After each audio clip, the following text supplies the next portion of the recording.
Queridos hijos, día grande de Navidad. Cuenta la historia, o tal vez la leyenda, porque ya sabéis que los límites entre la historia y la leyenda son imprecisos.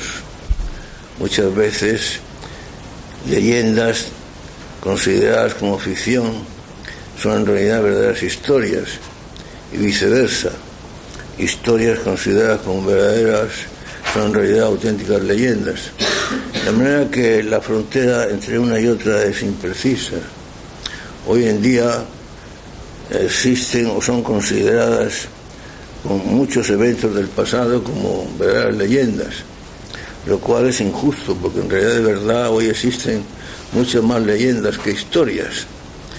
Y os lo digo porque la mayoría de las historias que hoy se cuentan como tales son auténticas leyendas, y la razón es porque la inmensa mayoría de lo que hoy se considera y se cuenta como historia, tanto en las escuelas, en los institutos, en las universidades y en todas partes, en los medios de difusión, como historias, no son más que leyendas, falsedades, historias falsificadas, manipuladas, mentiras hechas pasar como hechos históricos, o hechos históricos reales, pero manipulados, desfigurados, etc. Vivimos, como tantas veces os he dicho, pero la gente nunca termina de convencerse, vivimos, en el reino de la mentira, y hay que ser conscientes de eso, que la mentira nos rodea por todas partes, que 100 cosas que oímos, 125 son mentiras. De manera que hay que tener siempre preparado el filtro y el espíritu de la verdad para saber qué es lo que nos dicen. Pero en fin, volvemos a lo de la historia y de la leyenda y los límites imprecisos. La leyenda cabalga entre los límites de la realidad y de la ficción. Difícil es a veces distinguir dónde empieza la una, dónde empieza el otro. Pero en fin, cuéntala la historia o la leyenda, como queráis, de que pocos días antes de que naciera San Francisco de Asís, estamos en pleno siglo XIII, siglo XIII, los siglos de la Edad Oscura, la Edad Media. Pocos días antes de que naciera San Francisco de Asís, cuenta la leyenda, o la historia, repito, que apareció por Asís, una pequeña ciudad entonces, de la Italia de entonces, que entonces no era todavía una nación, era un conjunto de ciudades, pero en fin. Apareció un hombre por la puerta de Asís, vestido pues con piel de camello o algo parecido, semidesnudo, dando voces, con el brazo levantado y el índice señalando hacia el cielo, con una voz angelical, dulcísima, diciendo: he aquí que ha llegado la paz y la bondad, he aquí que ha llegado la paz y la bondad. Y así recorrió las calles de la pequeña ciudad y las plazas hasta que se perdió por los altos montes y los lejanos valles y ya no se volvió a ver más. He aquí que llega la paz y la bondad.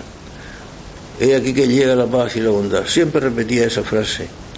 Pues bien, esa frase, aplicada con mucha más propiedad al día de hoy, al nacimiento de Jesús, el niño Dios, el Dios hecho hombre, en un establo, en el pueblecito de Belén. He aquí que llega la paz y la bondad.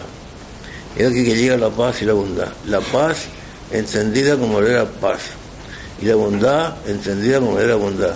Qué pocas veces, hijos míos, entendemos las palabras en su sentido verdadero y profundo, y cuántas veces, sin embargo, las recitamos de una forma puramente mecánica, superficial y rutinaria. La paz, ¿qué es la paz? La bondad, ¿qué es la bondad? Fijaos que efectivamente, con el nacimiento de este crío, de este niño, un verdadero crío, que lloraba, que berreaba, que mamaba los pechos de su madre, y en fin, como nosotros cuando nacimos, solo que nosotros nacimos en mejores condiciones. Él nació en un pesebre, en un establo, pero no había lugar, dice el Evangelio, para ellos en ninguna posada, y ningún pariente, vecino o alguien los quisiera recibir en su casa, así que se tuvieron que refugiar como pudieron. Así nació el Hijo de Dios. Imaginaos los apuros de San José. El Hijo de Dios nace y no tenía otra cosa para darle como nacimiento, como lugar de nacimiento, que un pesebre. Pero en fin, he aquí que ha llegado la paz y la bondad. El ángel, cuando se apareció a los pastores que no sabían del nacimiento de este niño, les dijo: os anuncio una gran alegría que es para todo el pueblo. Os ha nacido un Salvador. Una gran alegría. Una gran alegría. De nuevo os insisto en el significado de las palabras. Una gran alegría. ¿Vosotros sabéis lo que significa la alegría? La alegría no es el gusto de tomarse unas copas de champán o tomarse unas viandas, unas buenas viandas, unos ricos dulces. La alegría es algo mucho más profundo. La alegría no surge del estómago. La alegría surge del corazón humano. Y solamente de ahí, esa es la verdadera alegría. Y el que no la ha experimentado no sabe lo que es la verdadera alegría. Pues os anuncio una gran alegría que es para todo el pueblo. Os ha nacido un Salvador, le dijo el ángel a los pastores. Y nosotros podríamos preguntar: os ha nacido un Salvador. ¿Pero un Salvador de qué? ¿De qué nos salvaba aquel crío? Un crío indefenso, hijo de unos padres miserables, pobrísimos, que no tuvieron ni dónde refugiarse, que no tenían un céntimo en el bolsillo. ¿De qué nos salvaba ese crío? Un Salvador. Y dice, ¿y qué es para todo el mundo? Casi nada. Para todo el mundo, además. ¿Salvador de qué? Tened en cuenta que el mundo de entonces estaba enfangado. Todos, por poco que conozcáis, conocéis la historia del mundo de entonces. Las guerras, los crímenes, la moral sexual, llamémosle moral sexual por llamarle algo, los vicios de todas las clases, las injusticias, los crímenes, los asesinatos, los crueles juegos de los gladiadores en el circo, la crueldad, la injusticia, el fango, la porquería, la suciedad, por todas partes enfangaba el mundo. Pues bien, de todo ese fango, de toda esa porquería, producida y ocasionada por el pecado, no lo olvidemos. El pecado fue el culpable y la causa y la culpa de todo ese fango y de toda esa porquería. No lo olvidéis. Toda porquería, toda injusticia, toda suciedad, todo lo que queramos poner y llamar con adjetivos mucho más duros, pero que signifiquen lo mismo que esas palabras, es producido por el pecado. Los crímenes, las injusticias, la mentira, la iniquidad, el egoísmo, la soberbia, todo es producido por el pecado. Pues el mundo de entonces, el mundo en el que aparece este crío, este niño, que es nada menos que el Hijo de Dios, verdadero Dios, sin dejar de serlo, pero que al mismo tiempo es verdadero hombre, no lo olvidemos, verdadero hombre, con un alma humana como la nuestra, con un cuerpo humano como el nuestro, con unas necesidades como las nuestras, que berreaba, que gritaba, que lloraba, que acudía a los pechos de su madre, que tenían que limpiarlo, que lo tenían que poner entre pañales, que no tenían pañales, que lo pusieron en la paja del pesebre. Pues este Salvador, vino a salvar al mundo del pecado, del fango que entonces embarraba el mundo. Permitidme que use esas palabras. Un mundo y sin embargo el de ahora está mucho más enfangado y mucho más embarrado y mucho más sucio que el de entonces. Ya el de entonces estaba bastante sucio, estaba bastante embarrado, bastante imbuido por el pecado, bastante dominado por la injusticia, por la crueldad, por la mentira, por el odio. Pues el de ahora, mucho más. Porque a medida que han pasado los siglos, el mal ha ido creciendo. Y por lo tanto el dominio de la mentira, el dominio de la injusticia, el dominio de la iniquidad, el dominio del egoísmo, el dominio, en una palabra, del fango, de la suciedad, de la porquería. Sin darnos cuenta vamos caminando por las calles y vamos salvándonos o procurándonos salvar del fango, de la suciedad, pisoteando donde podemos, para que las botas o los pies o los zapatos no se nos manchen demasiado, o el traje, o lo que sería peor, el corazón. Pues este hombre vino a librarnos de todo eso. Por lo tanto, también del fango de ahora. De ahí la importancia de la Navidad de ahora. Yo diría que mucho más importante que la Navidad de hace 20 siglos. Porque si entonces vino a liberarnos, y fijaos que vino a liberarnos entre todo de la esclavitud. Éramos esclavos. ¿Sabéis lo que significa la palabra esclavo? Decía nuestro Señor, sí, esclavitud, esclavos, los esclavos de los hombres. Pero los esclavos que hacían los hombres no preocupaban tanto a Jesucristo, y los que siguen haciendo, no preocupaban tanto a Jesucristo como esa esclavitud a la que nos somete el pecado. Cuando pecamos, hijos míos, escuchadme con atención, que esto es muy importante. Quizá no nos damos cuenta, pero quedamos esclavizados, absolutamente esclavizados por el pecado, encadenados a nuestro dueño y Señor, a un tirano despótico, cruel, la suma de todos los odios, el compendio de todos los males, el que odia en un grado hasta donde su condición de criatura le permite infinito a Dios, esclavos de Satanás. Cuando cometemos un pecado mortal, quedamos sometidos al pecado de Satanás. Y luego que me vengan a hablar a mí de libertad. Mira que en el mundo de hoy se habla de libertad. Libertad.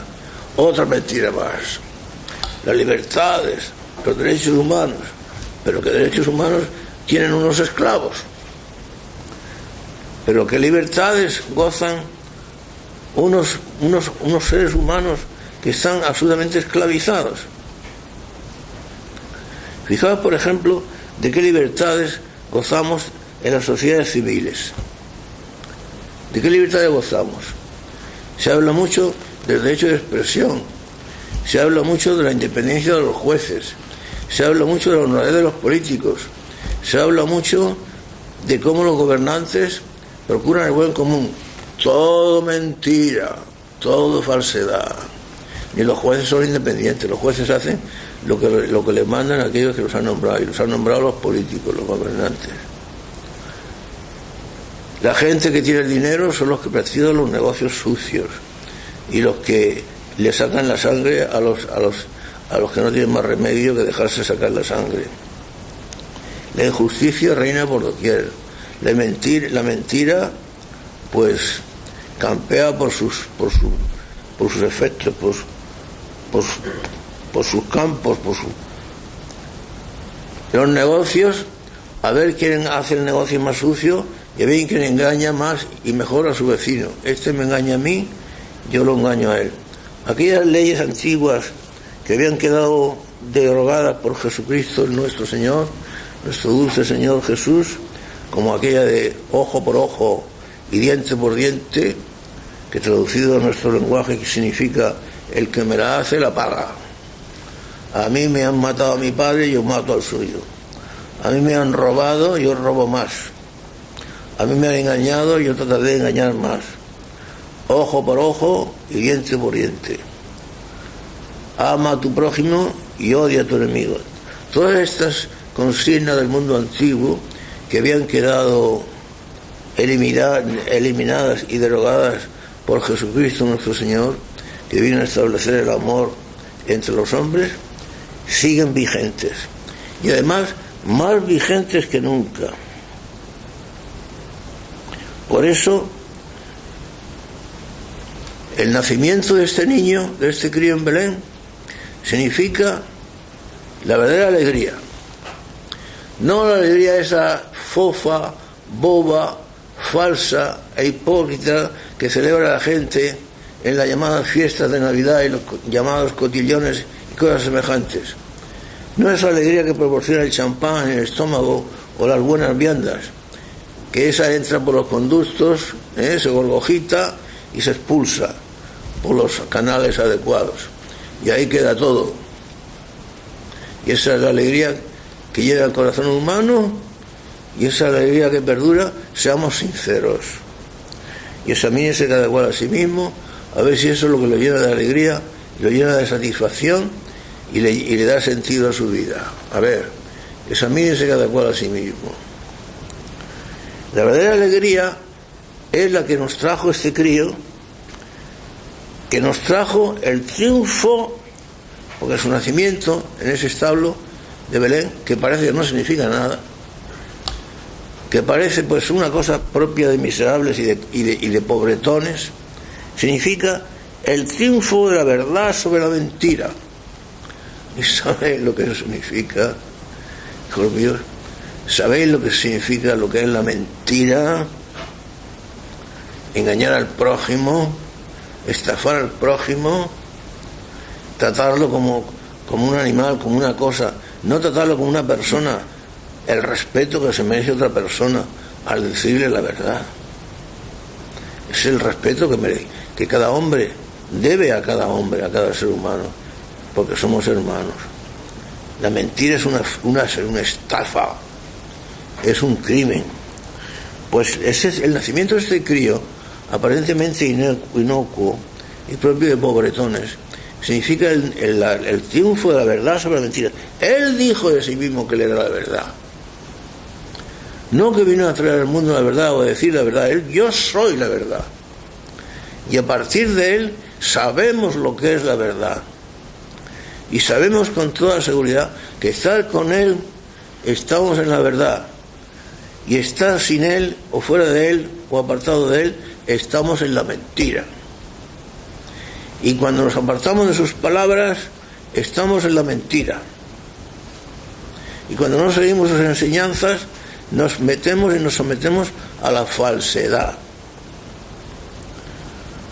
Su venida y su nacimiento en un establo significa el triunfo de la justicia sobre la iniquidad, por fin. ¿Qué triunfo había en el mundo antiguo sobre la iniquidad? Reinaba la iniquidad. ¿Quién paraba los pasos de Nerón? ¿Quién paraba los pasos de los emperadores romanos? ¿Quién paraba los pasos de las clases poderosas?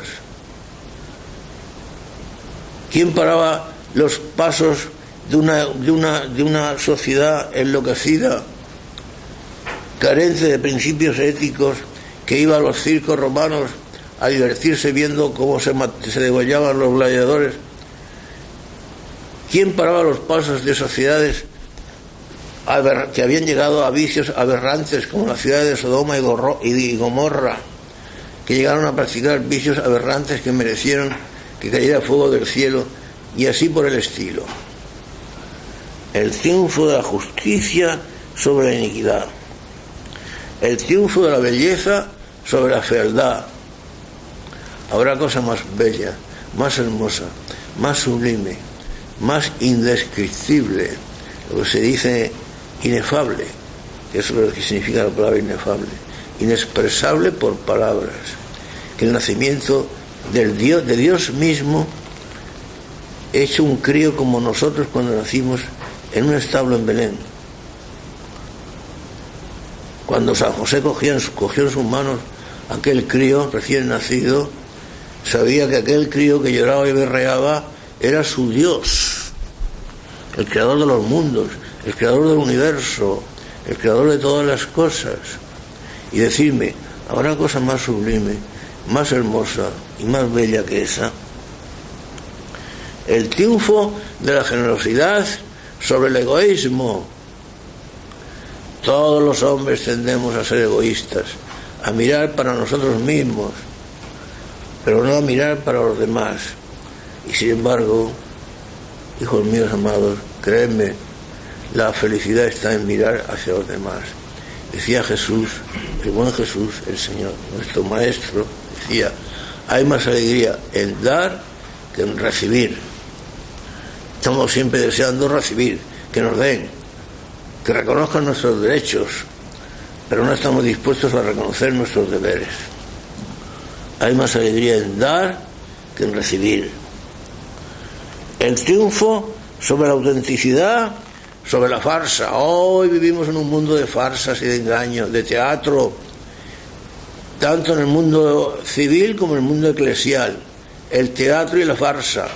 El teatro y la farsa están a la orden del día, a la orden de la noche y a la orden de todas las horas. La farsa. Casi todo lo que nos dicen los políticos, por no decir todo, es mentira. Y muchas cosas que nos dicen los prohombres y pastores de la Iglesia también es mentira, cuando no sean falsedades o herejías. Ya sé que estas palabras son muy duras, pero digamos la verdad por alguna vez. El triunfo de la verdad, de la autenticidad sobre la farsa, sobre el teatro.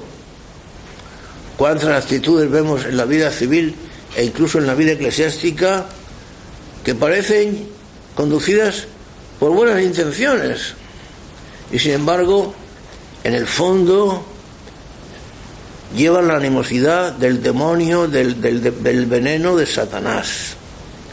Es un teatro, es una farsa, es una forma de engañar a los bobos, y el mundo está lleno de bobos y todos, a poco que nos descuidemos, lo somos.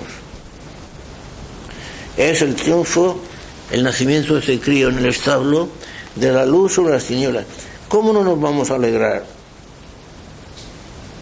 Y para esto, para que esto tuviera lugar o fuera posible, tenía que nacer un crío. Un crío. Porque Dios es un bromista. Para acabar con el poder en el mundo, los falsos poderes, los poderes del mal, los poderes en el mundo son siempre poderes del mal. Los poderes civiles, los poderes eclesiásticos, generalmente, no siempre, pero generalmente son poderes del mal. Pues para acabar con los poderes, Dios mandó a la debilidad, a lo pequeño, a lo humilde, a lo inútil, a lo débil, a lo vulnerable, a ese crío. Dios es un bromista, Dios se ríe de nosotros a carcajadas. Un crío que además acabó luego, después de haber vivido en la pobreza durante su vida como hombre, acabó en el patíbulo de la cruz crucificado. Y así triunfó y removió el mundo y cambió el mundo. ¿Cómo íbamos los hombres a pensar que el mundo podía ser cambiado de esta forma? Porque los pensamientos de Dios no son los pensamientos nuestros, y los caminos de Dios no son los caminos nuestros, y la sabiduría de los hombres es tontería y necedad para Dios, dice la Biblia. Cuando nos creemos tan listos y edificamos tantos planes y creemos que se la vamos a pegar a Dios, y lo creemos con frecuencia, estamos haciendo el idiota. Y además este crío nació de una madre virgen, en un mundo donde dominaba el sexo en todos los aspectos, lugares y momentos y rincones de la sociedad, en las grandes casas de los ricos, en los pequeños lugarejos y cabañas de los pobres. El sexo era el elemento vital, como una cosa absolutamente normal. Si había algún placer, se consideraba que el sexo era el placer principal. Y en ese mundo del sexo, en el que imperaba el sexo, aparece un crío cuya madre era virgen. He aquí de nuevo la broma de Dios. La forma de darnos Dios, llevarnos Dios la contraria, de darnos el coñazo. Porque Dios se complace en hacernos ver, lo que pasa es que no lo queremos ver, que somos idiotas. Y somos idiotas cada vez que nos rebelamos contra Él. Somos inteligentes cuando seguimos sus designios y sus enseñanzas. Pero ¿habrá cosa más idiota que rebelarnos contra Dios y creernos más listos que Dios? Pues en el mundo del sexo aparece este crío, nace este crío de una madre virgen.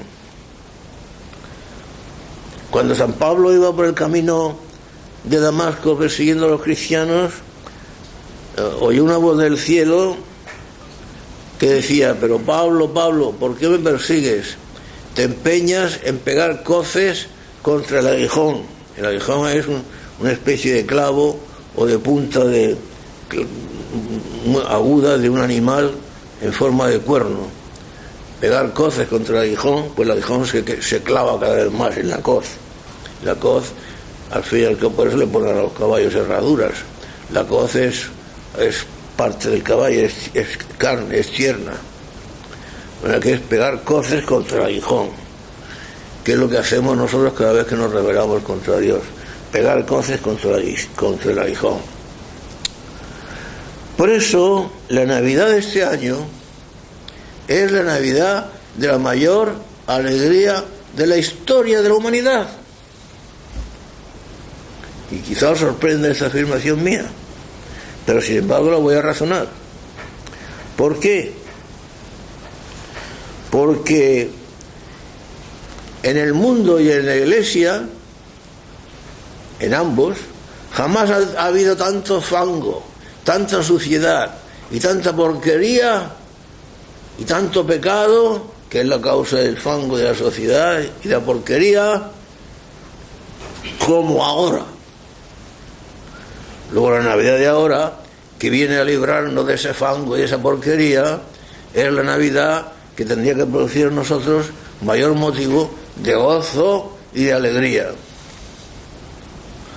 Yo os confieso, hijos míos, con el corazón en la mano, ya sabéis que me gusta ser sincero con vosotros, que uno de estos días yo casi lloraba haciendo la oración, pensando en que tengo 82 años y que después de 82 navidades, aún no he llorado de alegría digo, en ninguna Navidad. Me he alegrado en las Navidades, como se alegra tanta gente, quizá más que mucha gente, pero a llorar de alegría, porque el auténtico gozo siempre lleva consigo la alegría.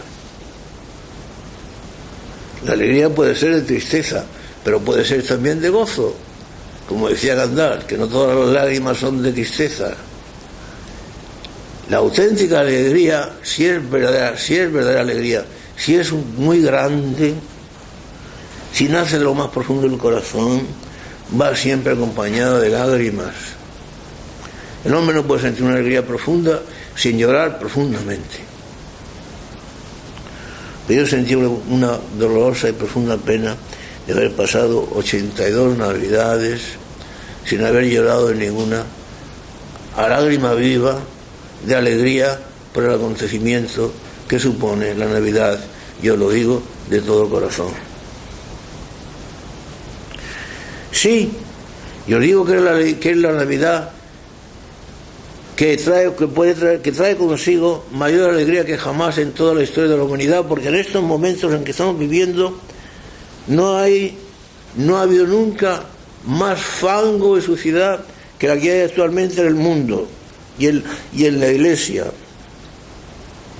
Nos encontramos, por ejemplo, aunque sean palabras duras para los hijos míos, pero a veces hay quien es necesario hablar de palabras duras. ¿De qué vale que llegue un enfermo gravemente enfermo, con una enfermedad mortal, por ejemplo un cáncer avanzado, y que el médico le vaya con palabras blandas y diciéndole que no pasa nada, que todo va bien, que con remedios poco dolorosos y poco eficaces se va a curar?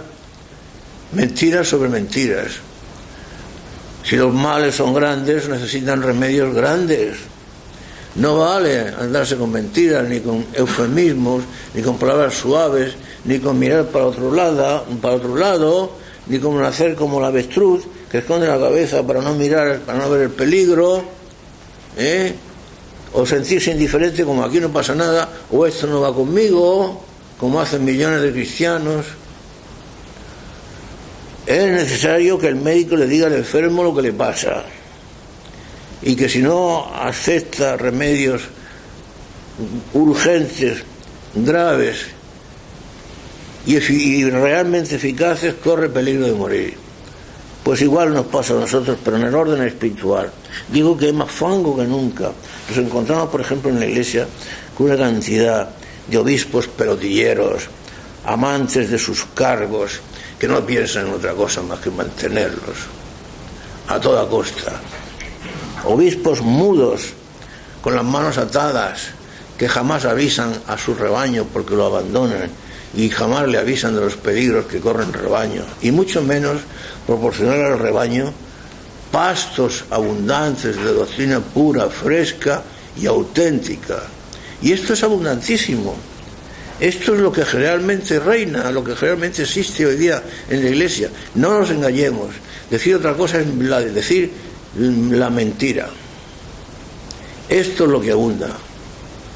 Obispos mudos con las manos cruzadas, que sin embargo no hacen absolutamente nada por sus ovejas, que se muestran indiferentes y como si no pasara nada, preocupados por sus negocios, por sus cosas, por su bienestar, por el mantenimiento de sus cargos, por el pelotilleo para subir en lo posible, dicho sea con palabras vulgares pero verdaderas. Obispos y sacerdotes predicando herejías, muchos sacerdotes predicando herejías, seducidos y secundando a sus propios obispos y a tantos obispos y a tantos cardenales. Se toleran las blasfemias más espantosas. Ayer, por ejemplo, aparecía en una de las páginas web de internet más conocidas una blasfemia contra el Espíritu Santo, contra el niño Jesús, contra el niño Dios, diciendo que todo niño que viene a este mundo viene de un placer sexual, viene de un orgasmo, que es el placer sexual, y aparece la imagen del niño Jesús encima de un brote de una flor, que significa el orgasmo sexual. Blasfemia. Y eso aparece en una revista que está financiada, protegida y secundada por muchos obispos católicos españoles y por muchas instituciones católicas españolas. Así como suena. Habrá blasfemia mayor contra el niño Dios, que decir que fue fruto de una concepción, de un orgasmo sexual, lo cual significa negar la virginidad de la Virgen María, negar la concepción virginal de nuestro Señor Jesucristo, negar la divinidad de Jesucristo y negar lo que queráis. Y eso, dicho por un ex cura y publicado en una de las páginas web de más circulación de toda España, que además recorre todo el mundo, la cual está financiada, secundada y ayudada y protegida por muchos obispos españoles e instituciones católicas, los cuales no solamente permanecen mudos, sino que además la ayudan. Yo sé que esto que os estoy diciendo os cuesta trabajo creerlo, pero sin embargo sabéis que es verdad, porque yo no os miento. Y además es fácil de comprobar. Parroquias y muchas parroquias, abundantes parroquias, en las cuales entran los pobres fieles, pobrecitos tantos fieles cristianos, van con el deseo de oír la Santa Misa y no tienen ocasión de oír más que payasadas, bufonadas y payasadas, cualquier cosa menos la Santa Misa. Y cualquier predicación, pero que son todas predicaciones matahombres. Yo las llamo predicaciones matahombres, porque son capaces de matar o del susto, o son predicaciones heréticas, o de aburrimiento. De aburrimiento también puede uno morir, porque son todas las gansadas, las insulseces, las tonterías que oye uno en tales homilías. Claro, la gente se aburre y la gente acaba, pues como de hecho está acabando, por no ir casi nadie a misa. Nos encontramos además pero un fenómeno extraordinario, el robo de la misa. La forma extraordinaria de la Santa Misa, aunque ambas formas, la ordinaria, que es la del Novus Ordo, la misa de Pablo VI, y la extraordinaria, que es la llamada rito latino o tridentino o de San Pío V, ambas formas son formas de la Iglesia y son formas legítimas y válidas. Sin embargo, la forma llamada extraordinaria o llamada de San Pío V es la forma que mejor expresa el misterio, la realidad y todo el contenido de lo que significa la Santa Misa, que es la muerte real y auténtica, actual de Jesucristo, que en ese momento se realiza, se actualiza, se hace presente en el altar, y del cual se aprovechan y participan los fieles asistentes.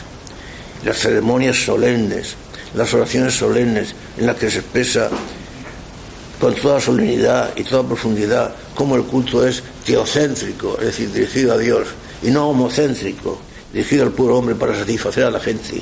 Una misa cortita para satisfacer a la gente, en la que se eliminan la mayor parte de oraciones que tienen contenido sobrenatural, que tienen contenido satisfactorio, es decir, alusivas a la muerte de Jesucristo. Repito que ambas formas son válidas y legítimas, pero sin embargo es una lástima que a millones de católicos se les robe, se les prohíba, no se les permita.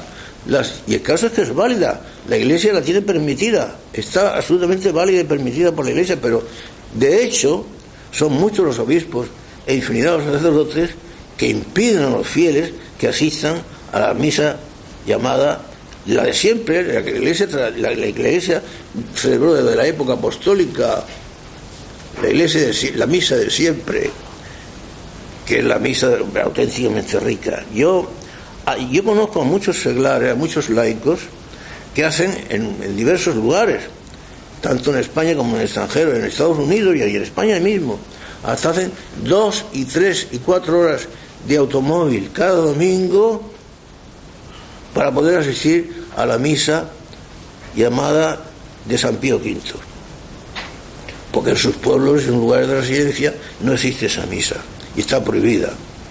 No se les permite, se les permite la bufonada de costumbre. Y hacen 2 horas, 3 horas y hasta 4 horas. Conozco familias en España y en Estados Unidos, otros países apenas si conozco ya, hace mucho tiempo no visito Hispanoamérica, que hacen muchas horas para poder asistir a la Santa Misa de San Pío V.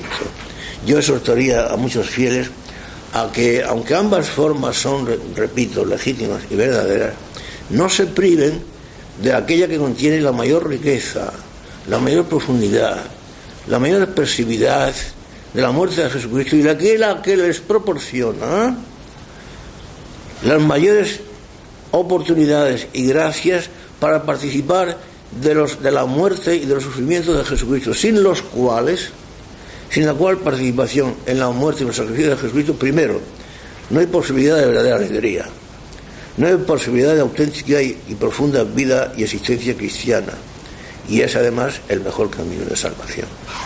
Es una lástima que mucha gente, muchos cristianos, porque llevan ya muchos años habiendo sido educados de otra forma y habiendo sido pues mal educados en otra forma, desconozcan estas profundas realidades. Pues así nos encontramos. Hay, sin embargo, porque todo no es malo, en el mundo hay muchas cosas buenas, y en la Iglesia hay muchas cosas buenas, y hay muchos sacerdotes muy buenos y muy santos, y hay muchos obispos heroicos y muy trabajadores y muy santos. Por ejemplo, es muy de alabar y son muy de estimar las palabras que el otro día pronunciaba el arzobispo de Madrid, el arzobispo Soria de Madrid, que con motivo de que va a celebrar la misa de las familias en la Catedral de la Almudena, dice que está dispuesto a sentirse reventado y exhausto, porque está dispuesto a acabar la misa, a bendecir a todas y cada una de las familias que se presenten, las que se presenten, aunque termine cansadísimo, exhausto y reventadísimo. Claro que yo pienso que el arzobispo tampoco tendrá mucha ocasión de sentirse abrumado y demasiado cansado, porque la gente que puede puede asistir al interior de la Catedral de la Almudena, aunque la Catedral de la Almudena sea relativamente grande, pero siempre las catedrales pues son muy limitadas. Y no son muchas, en definitiva son unas cuantas familias las que se podrán recoger allí. Porque antiguamente esa misa de las familias se celebraba en aire de multitudes, al aire libre. Pero el arzobispo Osorio prohibió eso. Algunos malintencionados dicen que es que lo prohibió por no malquizarse con los socialistas, porque a los socialistas les reventaba que la misa de la familia se celebrara al aire libre en olor de multitudes. Entonces ahí en la misa dentro de la Almudena, unas cuantas familias, ¿cuántas pueden caber dentro de la catedral? Muy recogidas. Por eso yo me consuelo pensando que al fin y al cabo el arzobispo, pues aunque que termine cansado, como no sean tantas las familias. Por otra parte, yo estoy seguro que los buenos católicos madrileños, yo es que no conozco mucho los entresijos del mundo eclesiástico madrileño, por lo tanto, como no lo conozco, pues no conozco las razones que el arzobispo habrá tenido para suprimir la misa al aire libre de la familia. Supongo que tendrá sus razones muy poderosas, que para mí son desconocidas, pero no me cabe duda que tendrá razones suficientes y poderosas. Yo no las conozco. Hay, sin embargo, gente maliciosa que piensa que se debe ser simplemente a que no ha querido malquizarse con los socialistas. Y hay muchos católicos madrileños de muy buena voluntad que desearían que esas energías que el obispo dice que va a gastar bendiciendo a cada una de sus familias, que las empleara en barrer toda la inmensa multitud de porquería y de suciedad que existe en Madrid, que existe tanta, pues esa ciudad de Madrid, tanto en el orden social como en el orden eclesial, en el orden social y político, no hablemos del orden político, existe tanta porquería y tanta suciedad y tantos motivos como para llamar a un milenario multimillonario ejército de barrenderos, que incluso no sé si serían suficientes para barrer tanta suciedad. Harían falta máquinas especiales para barrer tanta porquería, por no llamarlo otra cosa peor, que existe en Madrid. Pues mira que existen cosas en Madrid para barrer. Así que, por eso digo que los buenos católicos madrileños, que al fin y al cabo pues son devotos de su arzobispo, pues supongo que estarían deseosos de que el arzobispo reserve sus fuerzas y su energía para barrer toda esa inmensa cantidad de porquería que existe en esa ciudad que le ha sido encomendada y que es tanta. Pero en fin, con eso nos encontramos. El caso es que el niño que nació en el establo y el niño que murió y el hombre que murió en una cruz, punto y final, y en el medio la pobreza y el trabajo, es el hombre que revolucionó al mundo. Esta fue la gran carcajada de Dios, lo dije al principio. Y por eso resulta que los cristianos de hoy, los pocos cristianos que quedan, están más unidos que nunca, y más fuertes que nunca, y más animados que nunca. Vosotros te diréis, bueno, pero en la Iglesia existe mucha suciedad. La Iglesia es santa. La Iglesia una, santa, católica, apostólica y romana. La Iglesia es santa, pero en la Iglesia existe, usted lo acaba de decir, muchos obispos sinvergüenzas, muchos curas apóstatas y traicioneros, seguidores de sus obispos, muchos laicos que han traicionado y que han optado por la apostasía, etcétera, etcétera. Luego en la Iglesia existe, la Iglesia sí es santa, sin embargo tiene mucha suciedad. Atención, la Iglesia es santa, pero toda esa porquería, toda esa lacra y toda esa tiña que se produce en la Iglesia, automáticamente y en el momento mismo en que se convierte en tiña y en lepra, automáticamente se separa de la Iglesia. Este es el hecho de que muchos católicos llamados tales, incluidos cardenales, obispos, etcétera, curas no hablemos, en realidad de verdad, aunque de hecho parezca y incluso ellos mismos están convencidos de que siguen formando parte de la Iglesia, en realidad de verdad están ya fuera de la Iglesia. La Iglesia es santa, santa e inmaculada, como decía San Pablo, santa e inmaculada, sin mancha ni arruga ni cosa semejante, decía el apóstol San Pablo. De manera que esta tiña y esta lacra están en realidad fuera de la Iglesia. Lo sepan ellos, sí lo saben, de alguna manera, o dejaran de saber. Lo reconozcan, no lo reconocen, porque además les interesa y les conviene estar en la Iglesia, porque chupan de la Iglesia, viven de la Iglesia, se aprovechan de los católicos, de los demás católicos, y viven pues eso, del peloteo y de tantas cosas. Pero no forman parte de la Iglesia.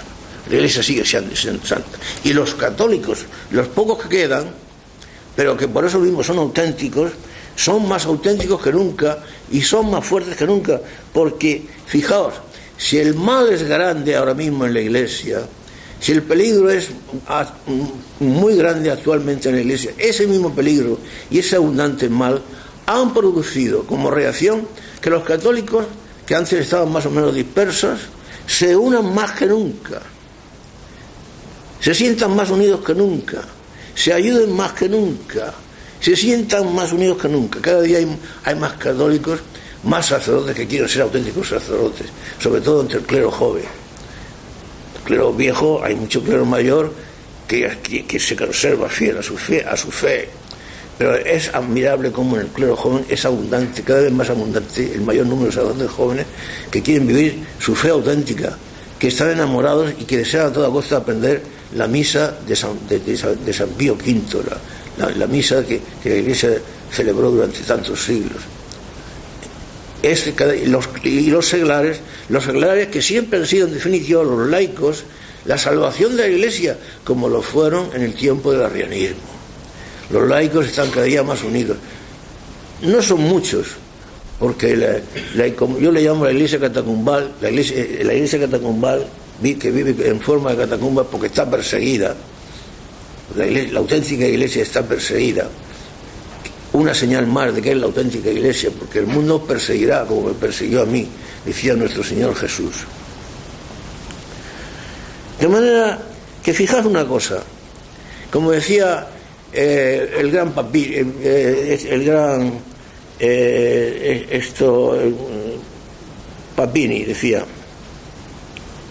decía César, decía el Papini, César hizo más ruido que Jesucristo. Platón publicó y predicó muchas más doctrinas que Jesucristo. Y sin embargo, ¿cuántos amadores y cuántos odiores? ¿Cuánta gente hay que hoy odie a César o ame a César? ¿Cuánta gente hay que hoy odia a César, odia a Platón o ame a Platón?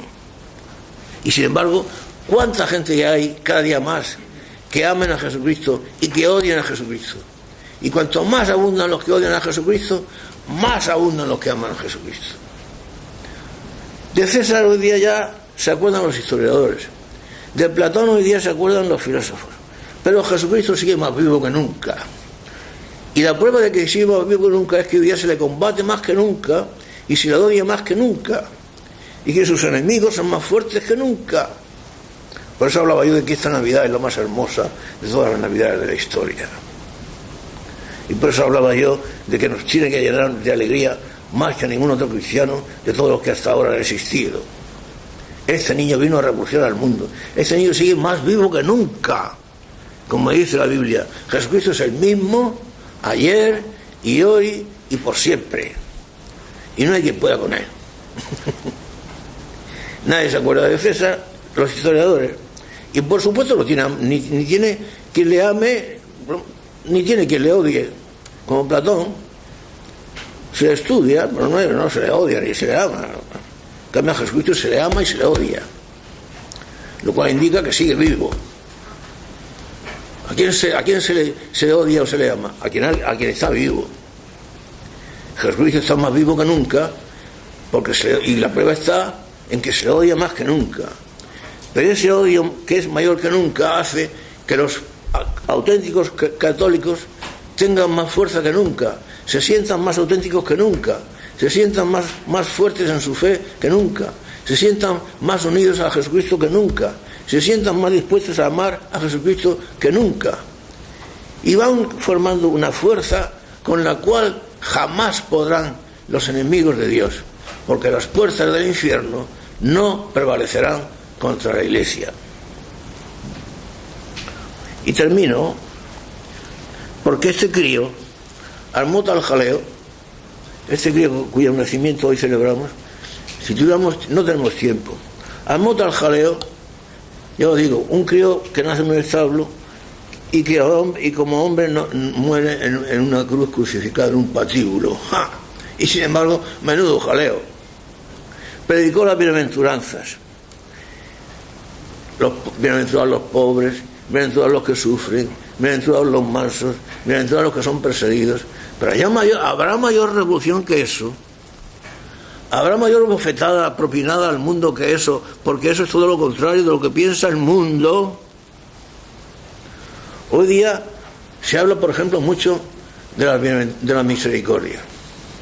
Bienaventurados los misericordiosos, porque ellos alcanzarán misericordia. Y se dice, hombre, incluso en la Iglesia, porque hasta las palabras más excelsas y hasta los conceptos más verdaderos e incluso divinos se tergiversan, se manipulan y se falsifican. Y hombre, hoy día hay que tener mucha misericordia.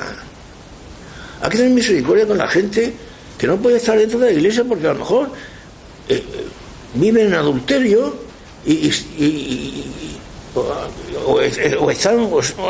han abandonado a su mujer o a su esposo y se quieren casar y viven en adulterio. ¿Y por qué no van a poder comulgar, por ejemplo, a los homosexuales? ¿Por qué no vamos a practicar a los homosexuales con unos o con otros? La Iglesia tiene que ser madre, tiene que ser misericordiosa. Bienaventurados los misericordiosos. Muy bien, pero no olvidemos una cosa. La misericordia es una de las formas de manifestarse y de vivirse la caridad. La misericordia sin caridad no es misericordia, porque la misericordia es una forma de la caridad, del amor, de la caridad. Y fijaos lo que decía San Pablo de la caridad. La caridad es paciente, la caridad es amable, la caridad no es envidiosa, la caridad no obra nunca con soberbia. Si alguien que se da de misericordioso obra con soberbia, allí no hay misericordia, porque la caridad es misericordiosa. La caridad no obra nunca con soberbia. La caridad no es jactanciosa, nunca se jacta de sí misma ni de sí mismo, jamás. Quien se jacta de sí mismo es que no vive la caridad. Ese tal no puede pretender que vive la misericordia. Estamos leyendo a San Pablo. La caridad no es jactanciosa, no se irrita, no toma en cuenta el mal que se le hace, no se alegra en la injusticia. ¿Cómo se va a alegrar la caridad en la injusticia? Y se complace siempre en la verdad, busca siempre la verdad y no busca la mentira. Y cualidades indispensables de la caridad, notas de la caridad que San Pablo expone en el capítulo 13 de la primera de los Corintios. Cuando estas notas de la caridad no se dan en la misericordia, no hay tal misericordia. Por lo tanto, una vez más, no os dejéis engañar, hermanos míos queridos, hijos míos amados, no os dejéis engañar. Y repito, la abundancia del mal y la presencia del mal ha hecho más fuerte a los cristianos y los ha unido. Ahora sabemos dónde está la verdadera Iglesia. Es más pequeña, ciertamente, pero es más fuerte que nunca. Y las puertas del infierno no prevalecerán contra ella. No nos vamos a alegrar del nacimiento de este crío cuya fiesta, cuyo aniversario celebramos hoy en día. Y no nos vamos a alegrar más que los cristianos que han vivido en 20 siglos. Se ha venido a liberarnos más que a ellos.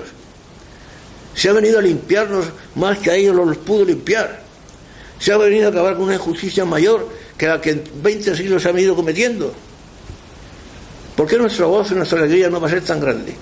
Si este hombre nos ha sacado del cieno, nos ha librado de la esclavitud, Nos ha devuelto nuestra dignidad de hombres.